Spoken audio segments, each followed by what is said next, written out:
Hi and welcome back to my YouTube channel.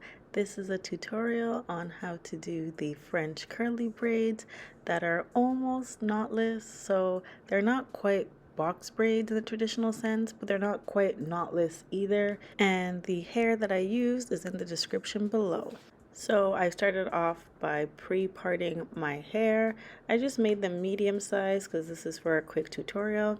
And this is how the hair looks. So that is one bundle, and then in each bundle comes two pieces like that. And then in total with the hair that I bought, there's 8, so 16 of those. And then you also need a crochet hook, and that's what's going to help you get the knotless. And I've gone ahead and used elastics to make it easier. And of course, with the elastics, you want to soak them in some type of oil first to prevent breakage on your real hair. So go ahead, make your parts. You can make them as big or as small as you want. As I said, I did mine medium size because I knew I wasn't going to keep this style in for too long. So there's about 8 going across the front, and then there's a bunch in the back and middle. So at this point, I've already gone ahead and braided a few, but what you'll do is you'll take one of your sections and you'll go through with the crochet hook and push it through, and then you will grab the hair and pull it through, and then of course it'll be a loop, so you want to pull just one side so that you have hair on either side. So pull it through just like that. And in terms of sizing of the hair to use, it's up to you. Some people want it a little bit thinner so that the braid itself isn't too heavy, and then some people want it thicker so that it looks chunkier. And then what you'll do is you'll go through with the crochet hook and you'll go in the opposite direction. So you want it to look like a T when you've pulled both hairs through. So I went through up and down vertically first, and now I'm going horizontally or from side to side. So you want it to look like a T when you are done. And also you'll want the hair to be bigger if you're going to be tucking. So if you want to hide the color of your real hair, you'll want more of the extension so that it's easier to hide the color of your real hair. Whether it's because you're using black extensions, you want to hide colored hair, or vice versa. If you have colored extensions, you want to hide black hair. So then you just start braiding. And this is why I call it the knotless, because it's not knotless in the traditional sense, but there's no big knot like with box braids. So you just go through and then you braid. And this style is so simple. It is time consuming because at the end of the day you're still single braiding, but in terms of getting started, it's very easy. You don't have to worry about wrapping and having a big giant knot. And then it's also simple in the sense that not everyone, myself included, is good at starting knotless. I don't know how to start knotless braids, so this is a quick hack, and like I said, you'll still kind of get the same knotless effect.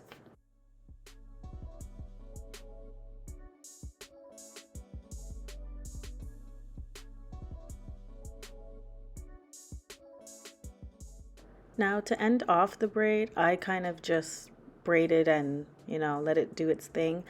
Some people use nail glue on the end, some people use elastics, some people just take a piece of the hair and tie it. It's completely up to you. I didn't have any unraveling when I just braided it, so it's up to you, and it's up to you on how long you want it to last. As I said, I knew this was just going to be a quick style, so I didn't bother trying to end off the braid or secure the end of the braid. Okay, and here's the demonstration again. And as you can see, I have the T, and you want to make sure that when you are separating to start braiding, you want to have a little piece of your real hair with each piece of the braiding hair, just so it remains uniform when you're braiding. If you have your hair only with one strand of the braiding hair, then the braid won't be as uniform, and you'll see that there will be lumps in the braid. So you just want to make sure that each strand of braiding hair is roughly the same thickness to ensure that there's no lumpiness.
And here are the finished braids.